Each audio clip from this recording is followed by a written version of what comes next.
नौकरी, मजबूरी या शौक। सीधी सादी रोली की शादी सेट से तय होती है। शादी के बाद तुम नौकरी करना चाहोगी? नहीं, नहीं, बिल्कुल नहीं। वैसे मैं ये नहीं कहती कि नौकरी करना ठीक नहीं है, लेकिन पर्सनली मैं ये सोचती हूँ कि मैं गृहिणी बनूँगी। हाँ, हाँ, क्यों नहीं? गृहिणी बनना भी आसान नहीं है। एक सफल परिवार चलाना किसी देश को चलाने जितना ही कठिन है। रोली को सिड का साथ और बात दोनों ही अच्छी लगती हैं। और फिर वो दिन भी आ जाता है जब दोनों की शादी हो जाती है और शादी के बाद ये क्या? सारा दिन किचन, कपड़े और चार दीवारों के आगे पीछे घूमती रहती है। जा बाहर निकल कर देख कितनी स्मार्ट लगती हैं वो औरतें जो नौकरी करती है। हाँ, अच्छी तो लगती है सासू माँ, लेकिन मैं नौकरी नहीं कर सकती। मेरा मन घर के कामों में ही लगता है। अरे मेरी बेटी तो कमाती है, अपने को फिट भी रखती है और सास को भी खूब शॉपिंग करवाती है। अच्छी बात है ना सासू माँ, मैं तो जो है उसी में संतोष मान लेती हूँ। बरकत होनी होगी तो इसी में भी हो जाएगी। ये बोलकर रोली वहां से चली जाती है। एक दिन सास की सहेली घर आती है और रोली उन्हें चाय के साथ कई तरह के पकवान बनाकर खिलाती है। अरे वाह! तेरी बहू तो बहुत गुणी है। कितना सब बना कर ले आई। मेरी वाली तो ऑफिस से आकर 2 रोटी ही सेक दे तो समझो एहसान कर दिया। अरे ऐसा ना बोल। तेरे घर में 2 कार, 4 मंजिला मकान और तेरे लिए जो वो अपने पैसे से साड़ी लाती है वो भी तो कितनी कीमती होती है। अरे मेरी वाली तो बस सारा दिन इन्हीं 2 कमरों को ताजमहल बनाने में लगी रहती है। सहेली चली जाती है। कुछ समय बाद रोली को एक सुंदर सी बेटी होती है। अरे क्या सारा दिन उस बच्चे में लगी रहती है? माँ, मुझे ना 1 मिनट भी छोड़ने का मन नहीं करता। देखिए ना, कितनी प्यारी है। मैं ना इस हर पल को एन्जॉय करना चाहती हूँ।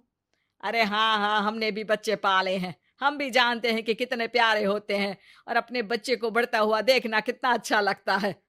एक दिन अचानक और रोली, एक बहुत बड़ी घटना हो गई। एक शॉर्ट सर्किट से पूरी दुकान जल गई। ओह! अब अब क्या कुछ समझ में नहीं आ रहा कि कैसे घर चलेगा। घर की पूरी गाड़ी पटरी पर लाने के लिए कई साल लग जाएंगे और वापस पहले जैसे होने में भी बहुत टाइम लग जाएगा रोली।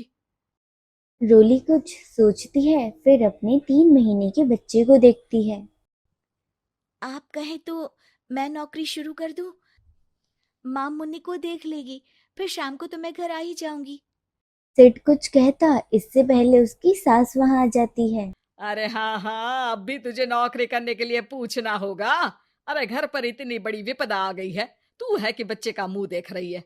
अरे क्या मुझ पर भरोसा नहीं है? अरे नहीं, नहीं माँ जी, ऐसा क्यों बोल रही हैं आप? फिर क्या था, रोली सिड से पूछकर 3 महीने की बच्ची को सास के पास छोड़कर चली जाती है। ऑफिस से आने के बाद अरे सारा दिन इसने तो चैन नहीं लेने दिया, बस गोदी में ले लेकर घूमती रही। हाथ दर्द हो रहा है। बहू को गिल्ट होता है, लेकिन जब वह घर की हालत देखती है तो चुप रह जाती है। ऑफिस में सहेली कहती है, अरे रोली, तेरी तो बच्ची छोटी है ना, कैसे मैनेज करती है? कैसे मतलब? घर पर रहती है वो अपनी दादी के साथ। ओ यार, कितनी अच्छी है तेरी सास। मेरी सास को जब पता चला कि मैं नौकरी ज्वाइन करने की सोच रही हूँ, वो तो सीधे अमेरिका चली गई मेरी ननद के पास। अच्छा, फिर तू कैसे मैनेज करती है? अरे मैंने तो फुल टाइम मेड रख ली है। ओहो, वो तो बड़ी महंगी होगी ना। हाँ यार, लेकिन कमाई भी तो हो रही है ना। यार, मैं तो कभी अपना बच्चा इनके मम्मी पापा के पास ना छोड़ू। प्यार दुलार में खराब कर देते हैं ये दादा दादी बच्चे को। नहीं, नहीं, मुझे अपनी सास पर पूरा विश्वास है। जो मेरे पति को इतनी अच्छी शिक्षा के साथ बड़ा कर सकती हैं, वो मेरी बच्ची को कभी नहीं बिगाड़ेगी। खैर रोली की सोच से उलट पड़ोसियों के बीच बच्ची पकड़ी हुई रोली की सास कहती हैं, अरे क्या बताऊं, सारा दिन बहू बाहर रहती है। पहले अपने बच्चे पालो, फिर बच्चों के बच्चे। अरे अपना जीवन तो कुछ रहा ही नहीं। अरे नहाने भी जाती हूं ना तो इसे साथ रखती हूँ। कल को कहीं गिर गई या चोट लग गई तो बहू तो हमारी खाल उखाड़ लेगी ना। अरे ऐसा भी क्या डरना बहू से, नौकरी थोड़ी की है उसकी। अब क्या बताऊं, पढ़ी लिखी लड़कियां हैं आजकल की। चलो चलती हूँ, सब्जी बनाने का वक्त हो गया है। बच्चे आएंगे तो खाना तो बना मिले। सास यह बोलकर वहां से चली जाती है कि रोली तभी ऑफिस से आ जाती है। बाहर पड़ोसियों को देखकर नमस्ते आंटी जी, कैसी हैं आप? अरे बहुत अच्छी हूँ, लेकिन तेरी किस्मत तो सबसे अच्छी है। क्या सास पाई है, मोती दान किए होंगे तूने। तेरा बच्चा भी देखती है, खाना भी बनाती है। बेचारी बहुत काम करती है तेरी सास। हाँ आंटी, सही बोल रही हैं आप। अब ऑफिस भी दूर है तो आने जाने में वक्त चला जाता है। खैर चलती हूँ। हाँ हाँ बेटा जाओ, गर्मा गर्म खाना खाओ। रोली घर आती है जहां सास एक बार फिर छोटे से मुन्ने की शरारतें गिनाने में लग जाती है। अरे आज तो इसकी वजह से मुझे 2 बार कपड़े बदलने पड़े। बार बार पानी गिरा दे रही थी। दोपहर में थोड़ा सोचा कि आराम कर लूं तो दूध के लिए रोने लगी। हाय, मैं तो परेशान ही हो गई। रोली को सास की बात अब थोड़ी अजीब लगती है, लेकिन वह जल्दी से कपड़े बदलकर किचन में रोटियां बनाने लगती है। सारा महीना काम करने के बाद रोली को सैलरी मिलती है और वह सैलरी लेकर सास के पास जाती है। माँ जी, ये मेरी सैलरी। आपने हर कदम में इस घर का साथ दिया। मैं नौकरी करने के पक्ष में नहीं थी। मैं तो अपने बच्चे को बढ़ता देखना चाहती थी। मैं थोड़े में भी खुशी थी।